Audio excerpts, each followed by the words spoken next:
Касым-Жомарт Токаев атомдық электр станциясын құру боюнча республикалык референдумда добуш берди. Өлкө башчы өз тандоосун жасагандан кийин брифинг өткөрдү. Президент эң оболу референдум тууралуу пикирин айтып, андан кандай жыйынтык күтөөрүн айтты. Бүгүн тарихи күн, халкыбыз АЭС боюнча бул үлкөн. Бүгүн тарыхый күн. Элибиз атомдық электр станциясын курууга добуш берип жатат. Референдум бул түз демократиянын абдан эффективдүү механизми. Элибиз кандай чечим кабыл албасын, мамлекетибиздин акыркы түйүнү ошол болот. Натыйжа оң болот деп ойлойм. Чындыгында бул тагдыр чече турган окуя. Ошондуктан мен референдумду колдойм. Түпкү байламы болот.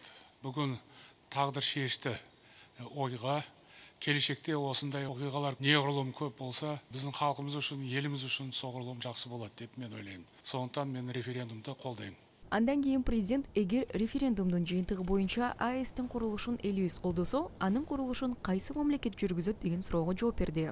Это непростой вопрос. Правительство должно заняться анализом. Бул оңой маселе эмес. Өкмөт талдап тиешелүү сүйлөшүүлөрдү жүргүзүшү керек. Менимче, Казакстанда эң алдыңкы технологиялары бар дүйнөлүк компаниялардан турган эл аралык консорциум иштеши керек. Калганын убакыт көрсөтөт. Обладающих самыми передовыми технологиями.